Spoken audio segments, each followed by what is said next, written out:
Saya pikir ini dekat-dekat sama ya. Kalau Saya tetap berlatih sipil. ya masyarakat bukan karena nanti ada uang, Ya, baru pelayanan maksimal. pelayanan puskesmas itu untuk orang sehat. Jadi petugas nggak boleh tunggu di puskesmas menunggu pasien datang. Jumpa lagi bersama kami di podcast Salam Papua yang memberitakan secara kritis, objektif, akrab, dan bermartabat. Pada podcast saat ini sudah hadir bersama kami Kepala Dinas Kesehatan Kabupaten Mimika, orang yang luar biasa. Kami panggil dengan hormat Pak Remo Rizal Udra, SSI MPD. Ya. Selamat datang Pak Remo. Selamat bertemu, Bung Jimmy. Saya senang bisa bertemu kembali dengan teman-teman di Salam Papua. Saya pikir selama ini sudah sangat lama, lebih dari 10 tahun Salam Papua menjadi bagian dari pada pembangunan kesehatan di Kabupaten Mimika. Salah satu media yang selalu bersama-sama dengan kami. Dan hari ini sangat memberikan apresiasi dari diberikan waktu untuk bisa hadir di podcast Salam Papua. Pak Remo, pernah ingat ini ya? Oh iya. Ini 10 tahun lalu ini. 10 tahun lalu. Saya kesini tuh Ya. apa namanya? Betul-betul reuni. Oh ya? Ya, ini saya sudah tidak pernah lihat. Jadi 10 tahun lalu itu. Ya. Ini tesisnya Pak Remo. Tesis saya di Universitas Indonesia. Waktu ambil magister Epidemiologi. epidemiologi ya. Betul. Jadi judulnya faktor-faktor yang berhubungan dengan kepatuhan pengobatan minum ARV. Oke pada pasien HIV. Ya. Itu tahun 2012. Tahun 2012. Masih menjabat sebagai apa? Saya waktu itu masih jadi penanggung jawab program HIV, ditugaskan sebagai sekretaris di KPA. Iya. Nah ini Pak Remo bahas apa itu? Jadi Di sangat menarik. ya. Sebenarnya orang di timika ini, terutama pasien HIV, dalam sendiri tidak sakit. Iya. Gitu. Karena obat ARV zaman itu susah. Kemudian kita semua diperhadapkan dengan stigma. Saya pikir stigma di timika ini sudah mulai mencair. Iya. Sejak 10 tahun lalu termasuk teman-teman media ini selalu mendampingi kami untuk berbicara bagaimana melawan stigma dan diskriminasi. Iya. Nah, kita ingin bahwa pasien HIV dia harus punya kualitas kesempatan hidup yang sama Iya. dengan orang yang bukan HIV. Apa sebenarnya yang mengganggu? Iya. Ternyata hasil riset saya ini, Iya. Masih ingat Pak Remo ya? saya ingat. Karena saya menulis sendiri, saya meneliti sendiri. Siap. Saya meneliti sendiri pada lebih kurang 126 teman-teman ODA waktu itu. Wow. Tapi sebelum ini saya membuat satu riset operasional, jadi intervensi. Saya menggunakan kebetulan saya coba ini berbagai referensi di dunia yang saya baca. Siap. Contoh di Australia atau di wilayah-wilayah di mana migrannya itu banyak, Ya. penduduk dari luar itu banyak. Itu biasanya salah satu masalah sosial yang muncul adalah akses ke layanan kesehatan. Iya. Sehingga seperti Australia, di Darwin, Oke. itu ada pelayanan khusus yang komunitas. Di Indonesia saya pikir RSMM, Rumah Sakit Sejahtera Masyarakat itu salah satu rumah sakit yang bagus sekali karena dia berbasis komunitas. Oke. Hanya saja dari dulu sampai hari ini, hanya karena transportasi publik tidak ada, sehingga orang untuk mau kembali ke sana itu susah. Dalam riset operasional saya 1 tahun sebelum saya menulis tesis, saya membuat satu kelompok, itu saya menyewa sendiri itu angkot warna kuning itu. Taksi, angkot, Istilahnya angkot. iya angkot, Ya. taksi kuning, di sini taksi kuning untuk menjemput teman-teman itu. Jadi di sana kita bertemu, saling sharing, Ya. storytelling terkait dengan efek samping obat, di rumah minum obat bagaimana, seperti apa, itu meningkatkan kepatuhan.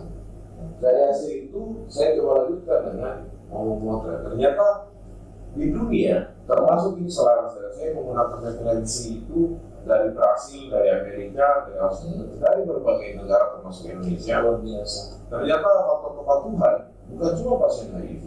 Iya. Pada kasus-kasus yang lain, termasuk obat malaria, Iya. itu perempuan jauh lebih patuh dibandingkan antara laki-laki. Wah. Iya, perempuan itu dia lebih care untuk dirinya sendiri.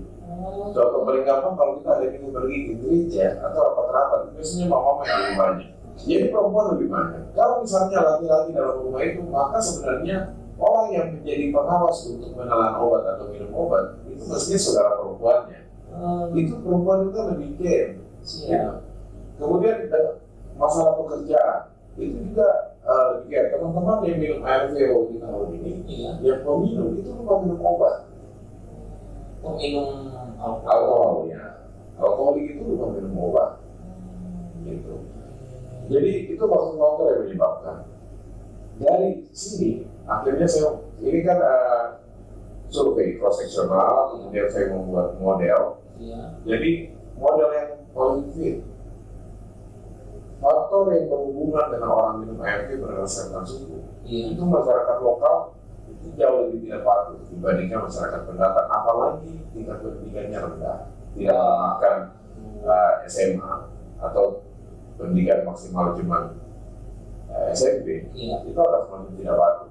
Dan itu pada populasi ibu-ibu rumah tangga, sehingga perlu memang ada kelompok dukungan sebaya untuk mengingatkan. Nah, itu kelompok sebaya itu adalah pola partisipatif. Ini menjadi sama juga dengan TV. Yang kedua, alkoholik.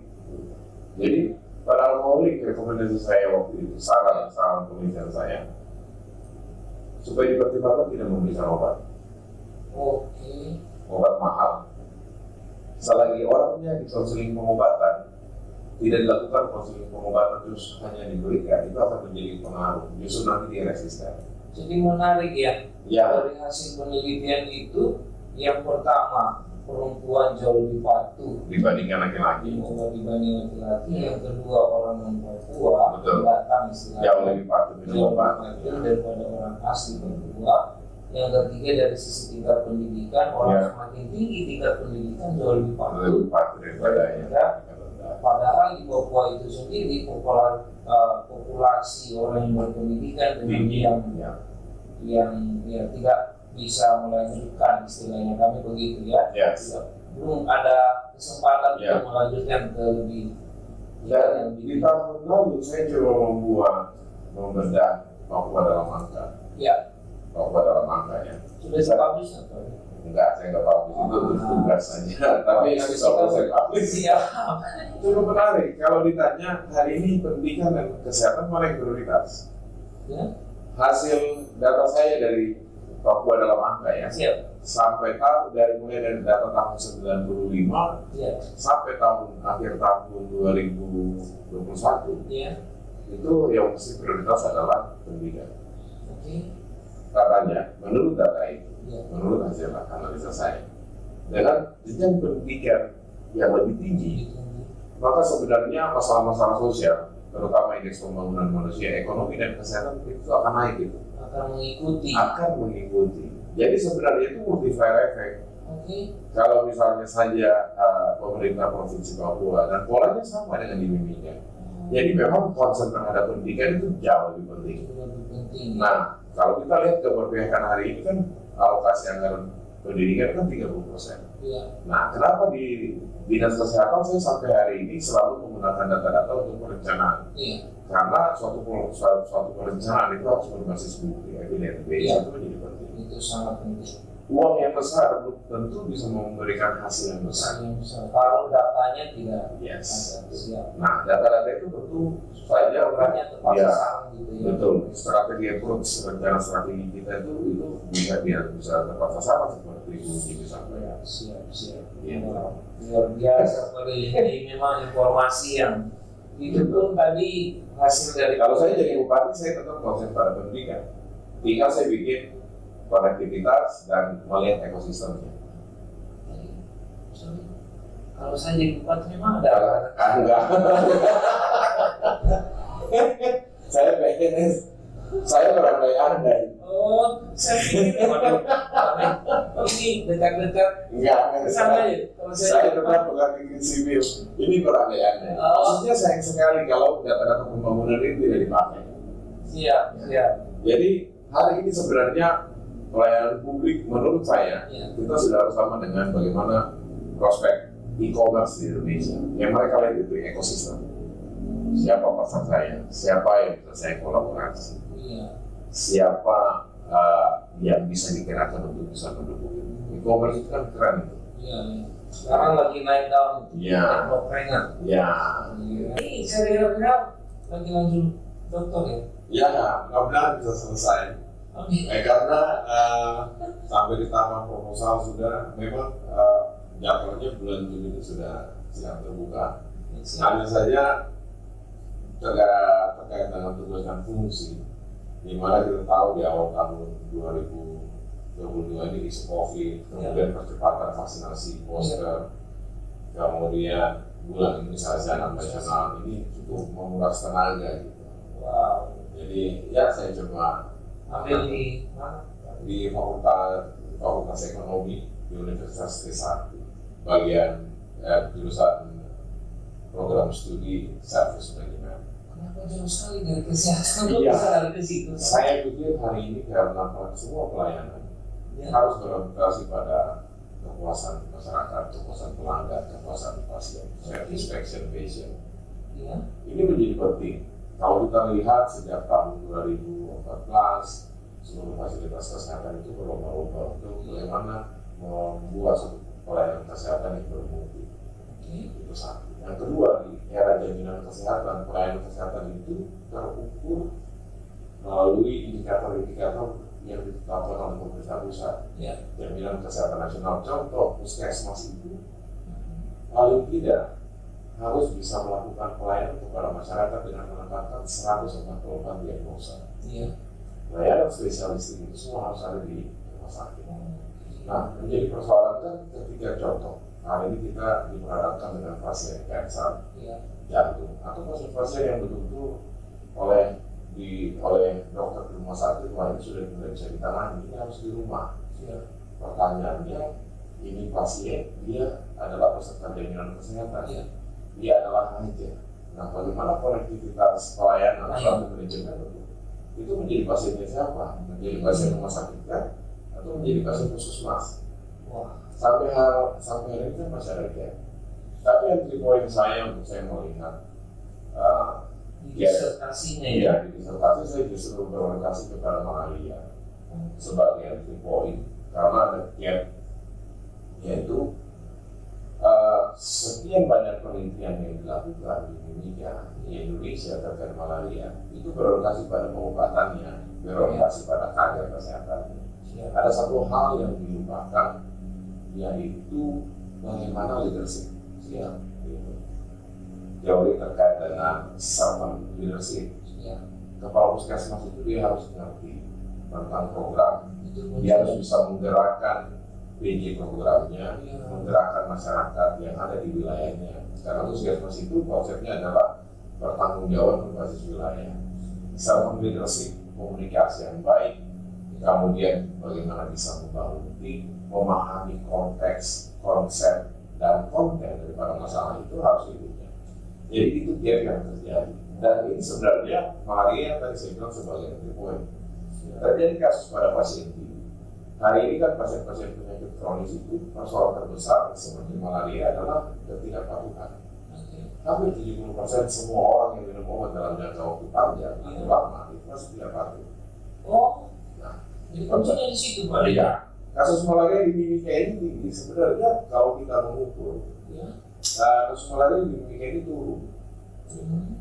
Turun sekitar 45% dari triwulan pertama triwulan pertama tahun 2022 Januari Februari Maret dibandingkan dengan periode April Mei sampai memasuki Juni itu turun. Nah, ketika masih ditemukan itu sebenarnya pada persoalan adalah angka ketidakpatuhan, dan ini persoalan sudah paling lama gitu. Ketidakpatuhan minum obat. Jadi obat sudah diselesaikan. Yes. Sama juga dengan obat TB yang 6 bulan. Persoalannya ketidakpatuhan. Sama dengan pasien HIV, ketidakpatuhan. Pasien hipertensi, persoalannya ketidakpatuhan. Ini dibutuhkan satu servant leadership. Jadi kepala puskesmas atau pimpinan fasilitas kesehatan itu tidak hanya melaksanakan fungsi apa atau tugas-tugas sebagai seorang kepala yang mengurus lebih banyak operasional, tapi sebenarnya harus lebih melirik kepada kepuasan pasien. Kenapa orang ini nggak kembali? Kenapa orang ini dia banyak marah atau dia banyak kembali? Saya pikir ini sebagai seorang pemimpin ini harus bisa dievaluasi. Apakah kepuasan orang, apakah tim kerja saya ini kurang memberikan pelayanan sebagaimana yang diharapkan? Wow, gitu. Luar biasa. Berarti memang servant leadership salah kuncinya. Semua nakes di Mimika ini harus punya servant leadership yang baik. Benar, karena dalam saya pikir di fasilitas kesehatan hari ini maupun di OPD-OPD yang langsung bersentuhan dengan pelayanan publik, kayak di sekolah, ini yang menjadi utama. Kalau kita lihat, saya berangkat dari data tahun 2019, total kunjungan pasien ke puskesmas itu ada pada kisaran 186.000 sekian, hampir 200.000. Nah, di Mimika. Jadi 50%. Yes. Tetapi di tahun 2020 karena COVID memang terjadi penurunan sekitar 5%. Nah, di tahun 2021 setelah sudah ada vaksinasi, kemudian ada kebijakan tentang new normal, tapi pelayanan tetap turun. Sampai juga dengan bulan Mei ini, Januari sampai Mei itu terjadi penurunan. Nah, tentu pertanyaan kita turun, apa pembandingnya? Pembanding saya adalah data kunjungan semua pasien yang pergi ke fasilitas kesehatan swasta. Ternyata di fasilitas kesehatan swasta itu meningkat. Jadi pasien, masyarakat lebih percaya fasilitas kesehatan swasta. Nah, artinya kalau pasien sudah tidak percaya, masyarakat sudah tidak percaya puskesmas, ngapain lagi fasilitas kesehatan? Yakin Pak, di situ indikatornya? Iya. Atau jangan sampai pasien takut ke rumah sakit, takut dites COVID? Oh iya. Iya sih kan di fasilitas kesehatan swasta, klinik swasta, dokter praktek swasta, kemudian laboratorium ataupun apotek sudah pernah ditesnya? Data kunjungan memang menunjukkan seperti itu. Jadi itu adalah sinyal awal. Ini ada apa ini? Puskesmas turun, tapi di FKTP lain meningkat. Sementara hampir semua ini adalah peserta BPJS, baik dibayar oleh pemerintah pusat maupun pemerintah daerah melalui Jamkesa. Jadi awal-awal COVID lagi naik daun, orang takut ke rumah sakit, takut ke puskesmas, bukan karena apa? Karena takut diswab. Tapi hari ini kan sudah tidak. Kita dalam 1 tahun terakhir kita sudah keluar dari ketakutan itu. Tentu ini menjadi catatan besar, menjadi pekerjaan rumah bagi kami di dinas kesehatan. Oleh karena itu kami coba berbenah. Berbenah. Dalam waktu belakangan ini kesibukannya apa saja yang sedang kami kerjakan ini? Ya, sebenarnya ada 2 hal yang menjadi concern kami dalam 2 tahun ini, meskipun di tengah-tengah pandemi COVID-19, kemudian hari ini kami sedang melaksanakan bulan imunisasi anak nasional yang menjadi isu sentral nasional itu tetap dikerjakan. Tapi yang menjadi isu daerah, saya pikir kami lagi konsentrasi pada bagaimana konektivitas pelayanan kesehatan di wilayah-wilayah terpencil, baik itu di wilayah pesisir maupun di wilayah pegunungan. Sementara di dalam kota, kami coba melihat pelayanan kesehatan yang berorientasi pada kepuasan masyarakat. Kami fokus pada puskesmas yang ada dalam kota ini.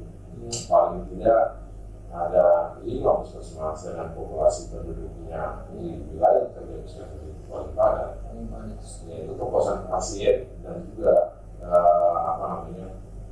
pelayanan kesehatan masyarakat ini harus tetap terjaga. Makanya penguatannya seperti apa? Yaitu dengan cara membuat puskesmas menjadi salah satu badan pelayanan umum daerah. Jadi itu 2 isu konektivitas pelayanan kesehatan dasar di daerah terpencil, tapi juga penguatan fasilitas kesehatan di tengah-tengah populasi penduduk yang padat. Karena ketika kita bisa memanage masyarakat kota ini dari 315.696 orang, itu terkonsentrasi 80% itu adalah seperti ini. Makanya ini tata laksana untuk pelayanan kesehatan masyarakat di fasilitas kesehatan kita. Pertama ini harus diperkuat supaya di fasilitas kesehatan rujukan kayak di rumah sakit ini tidak terbeban dengan isu-isu pelayanan kesehatan yang ada pada masyarakat, terutama pelayanan kesehatan kita pertama. Ya, tadi Pak Ari bahas tentang kesehatan, pelayanan kesehatan dasar ini. Ya. Bagaimana dengan Riskesda ini, Pak? Oke. Isunya. Terima kasih sekali. Tentu saya mewakili pemerintah daerah memberikan apresiasi kepada PT Freeport Indonesia dan juga teman-teman media termasuk Salam Papua. Ya. Saat mereka launching, kemudian beberapa kali pertemuan, itu teman-teman media selalu ada. Hari ini pengumpulan data tahap 3 sudah selesai. Ya.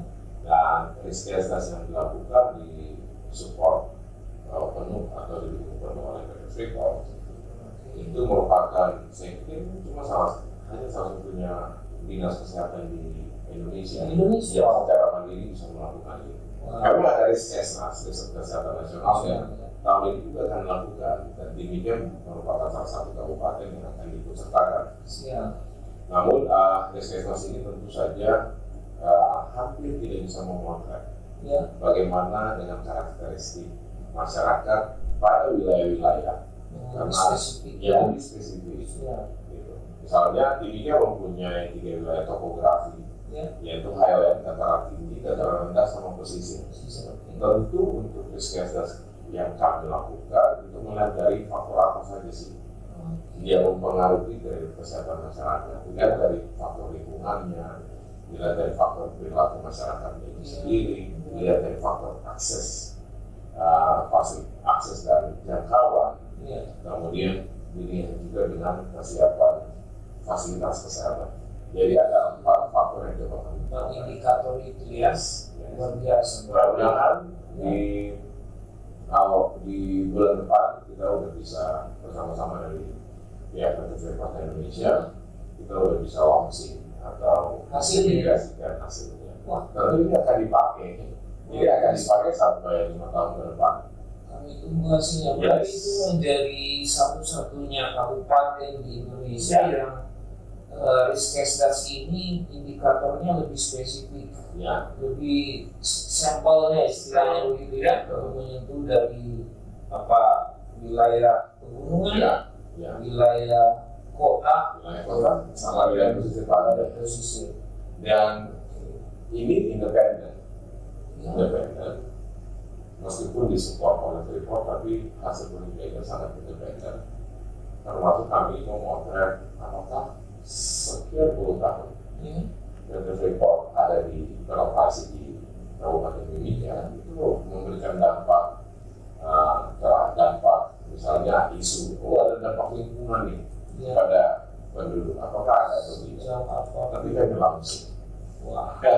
Sekarang saya sampaikan sekarang kami akan masuk di akhir Juni ini untuk preliminary reportnya, gitu. Kemudian nanti akan ada tahapan-tahapan sampai pada tahapan terakhir yaitu publikasi. Jawabnya memang karena kalau bicara isu kesehatan kan, kayaknya sudah presidennya ini.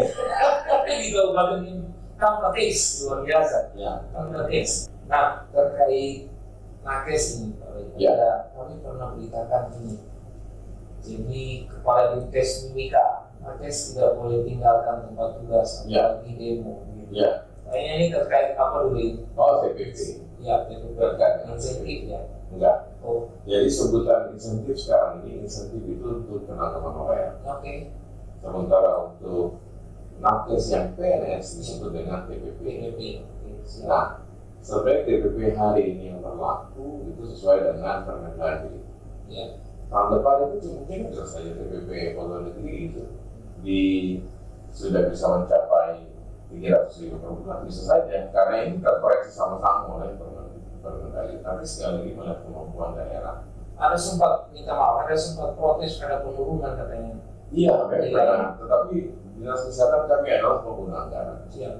Nah, tentu saja hal-hal yang diinginkan oleh tenaga kesehatan sudah kami laporkan kepada tim anggaran pemerintah daerah, kepala daerah seperti itu, supaya sebagai pengguna anggaran tidak salah. Namun sekali lagi TPP atau tunjangan pendapatan penghasilan ini itu adalah suatu reward Reward ini harus berkorelasi dengan indikator kinerja atau standar pelayanan minimal. Kembali ke pelayanan tadi. Hari ini total anak-anak yang baru diimunisasi, imunisasi dasar lengkap itu belum capai 50%. Kuncinya gimana? Ya berarti kan pelayanan puskesmas itu untuk orang sehat. Jadi petugas nggak boleh tunggu di puskesmas menunggu pasien datang.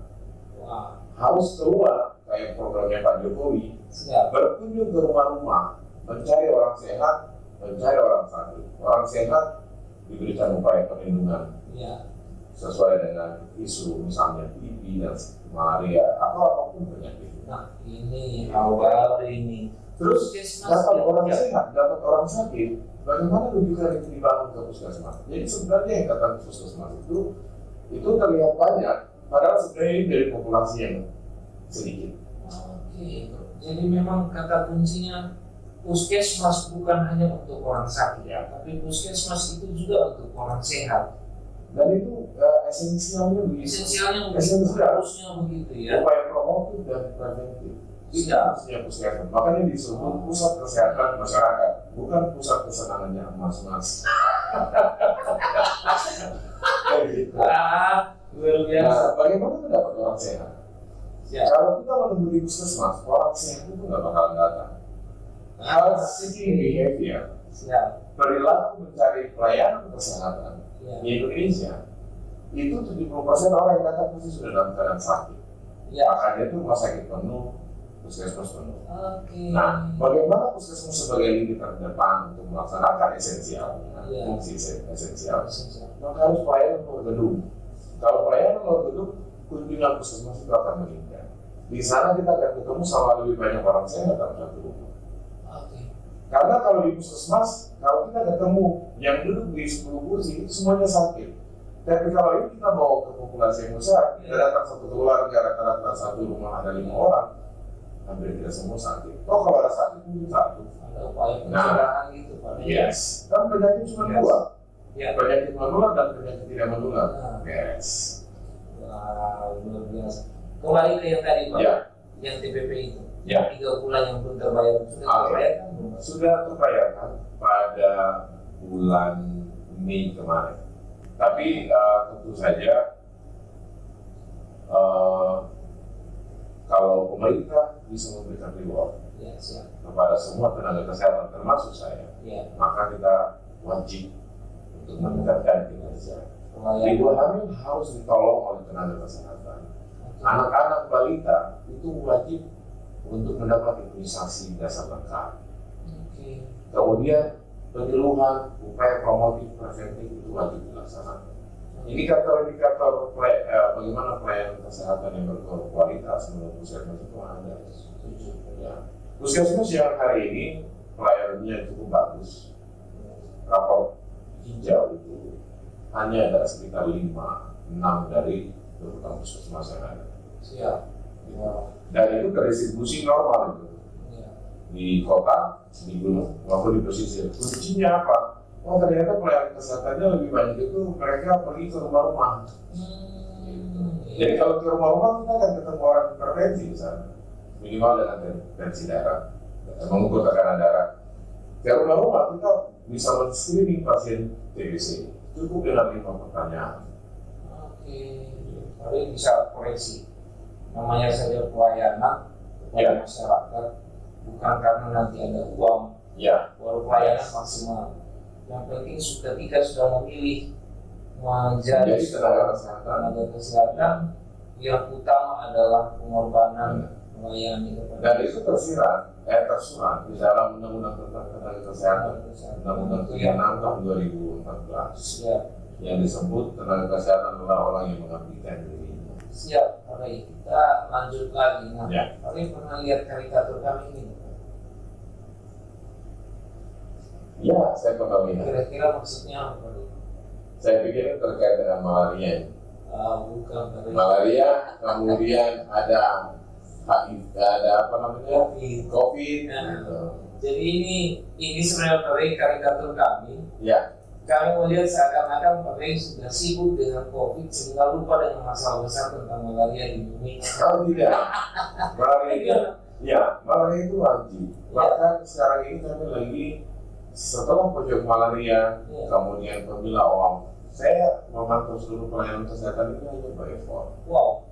Karena sistem data kita semua terintegrasi. Siap. Oke. Data COVID, data malaria semua terintegrasi. Sekarang kalau COVID di Mimika bagaimana? Tapi Mimika sangat terkendali. Sampai kemarin sore tersisa 6 orang. Oh, Yang isolasi mandiri. Isolasi mandiri ya. Ya. Jadi sudah memang jauh. Terkait aturan penerbangan nih. Aturan penerbangan ya dosis ketiga booster, kecuali anak yang 6 sampai 11 tahun. Ya. Yang tes COVID? Yang tes COVID hampir sudah sangat sedikit. Paling pelaku perjalanan. Yang maksudnya untuk kan yang pernah waktu mau masuk lebaran itu ya. Oh iya. Kan ada surat edaran dari Menteri Perhubungan. Betul.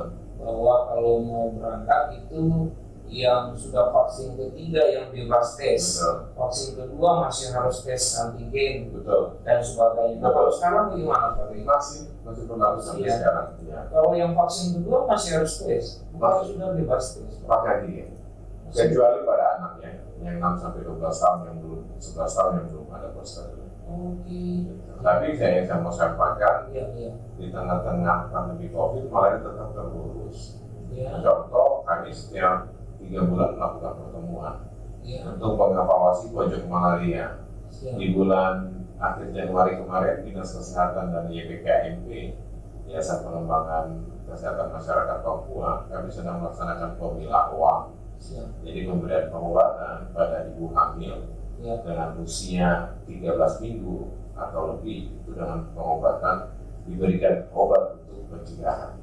Oke, untuk malaria. Betul. Nah, sekarang kita Ya. fokus ke malarianya, Pak. Ya. Ini terkait obat ini. Saya rupanya juga jadi artis nih. Headline hampir setiap hari di semua media Iya. Papua. Lagi naik daun. Karena naik daunnya gara-gara obat malaria habis ini Pak.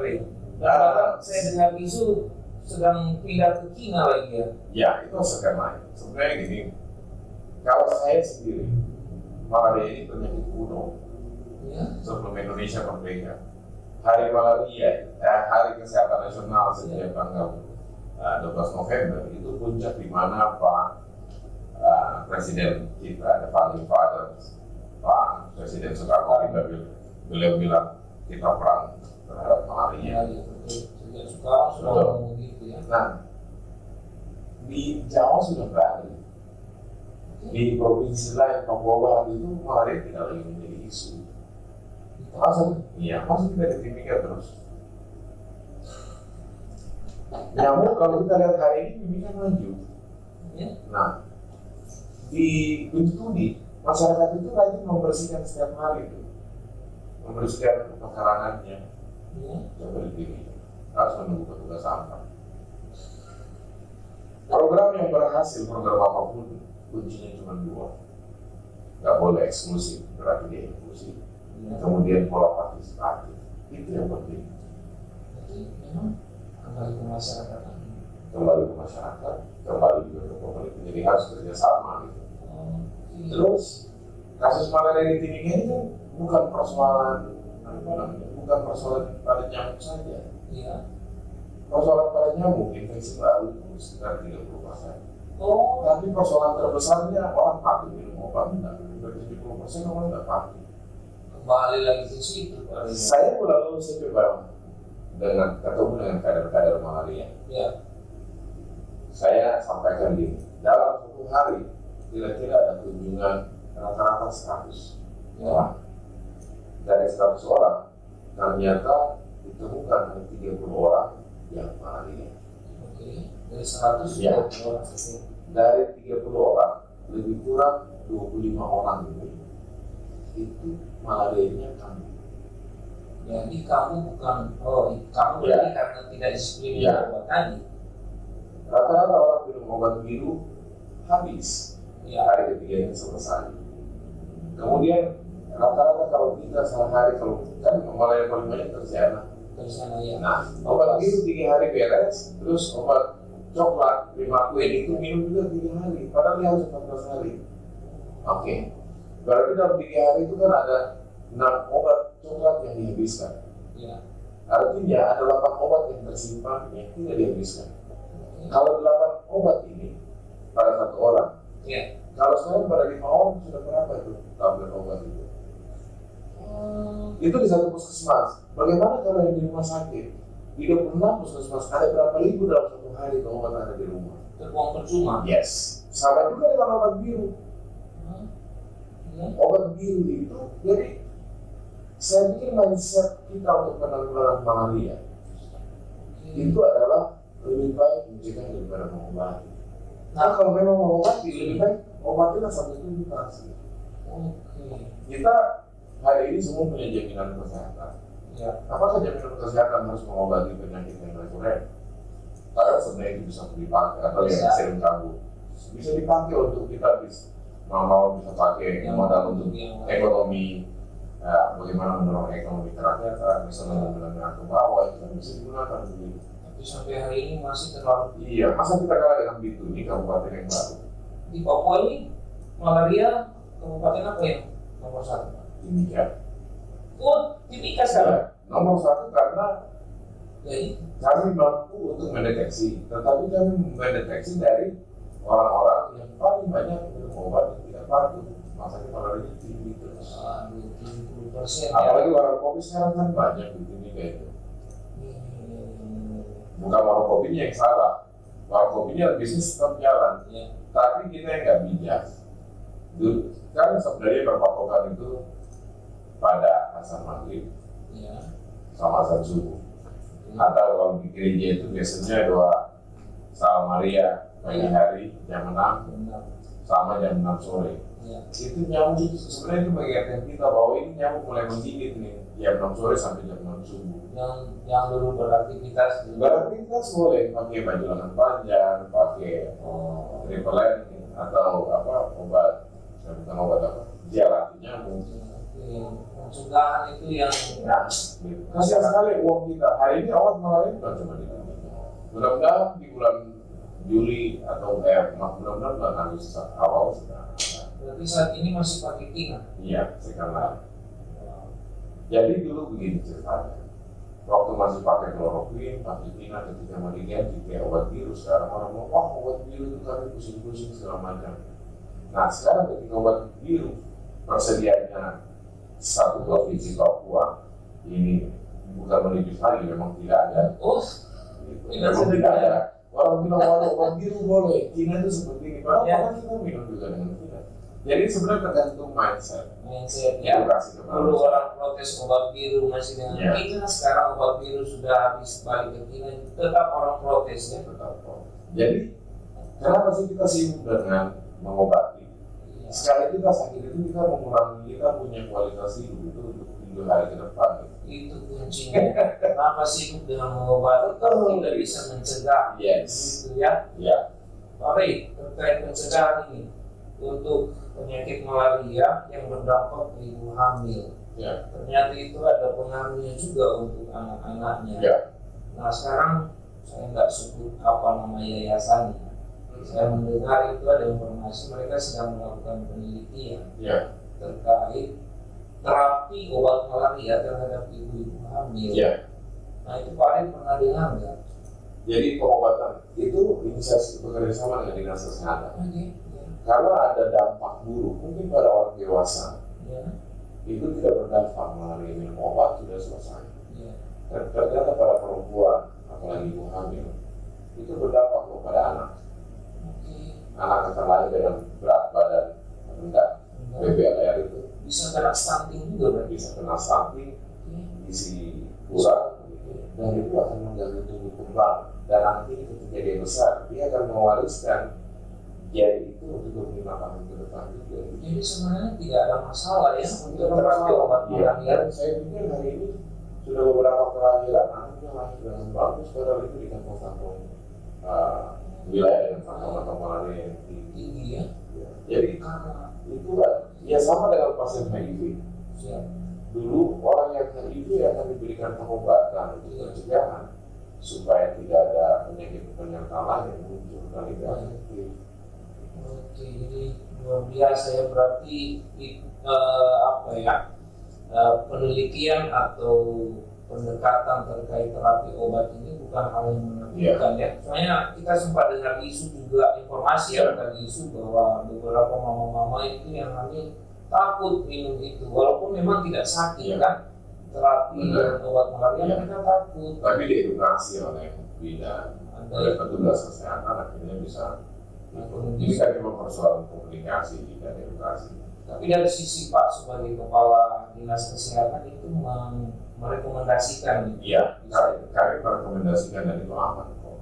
Mungkin ini di akhir dari sesi, kira-kira apa yang bisa Pak Ri sampaikan kepada masyarakat supaya memang kesehatan di Kabupaten Mimika itu bisa kedepannya bisa jauh lebih baik, terkait dengan misalnya tadi malaria juga. Memang kata kuncinya ada di kepatuhan narkoba. Ya padahal Kabupaten Mimika sendiri kan kita mencanangkan 2026 harusnya kan bebas malaria. Padahal 3-4 tahun lagi kami jadi bisa turun. Bisa ya? Saya yakin bisa. Saya Ya. pesan untuk saya punya teman-teman di puskesmas, di dinas kesehatan. Ya. Ilmu kesehatan masyarakat, ilmu kedokteran itu adalah bagian kecil. Bagian terbesar daripada suatu pelayanan kesehatan itu kita belajar dari gereja dan belajar dari masjid. Iya kan? Yes. Jadi mau mulai, kalau di wilayah pesisir, wilayah kota, kita melihat itu. Karena pemerintah menyebutnya masyarakat, tapi masyarakat ini bagian daripada umat atau jemaat. Jadi kita harus berkolaborasi dari ekosistem. Kalau kita di wilayah pegunungan, kita mulai dari Honai dan juga gereja. Jadi ilmu kita tuh hanya sebagian kecil, karena kearifan lokal di wilayah pantai maupun gunung dan kota Timika itu kearifan lokalnya masih tak kuat. Paguyuban di Timika menurut saya itu sumber daya besar yang harus memang kita bisa terapkan. Jadi memang kami sedang berorientasi pertama pada konektivitas layanan terutama wilayah pegunungan maupun wilayah pesisir. Yang kedua yaitu melihat kepuasan pasien untuk di populasi padat di dalam kota. Dan ini penunjangnya adalah tadi itu gereja, masjid, paguyuban dan juga itu kearifan lokal itu harus menjadi modal, itu modal utama. Closing statementnya, Salam Papua keren. Kritis, objektif, akrab dan bermartabat. Luar biasa. Terima kasih banyak Pak Ri.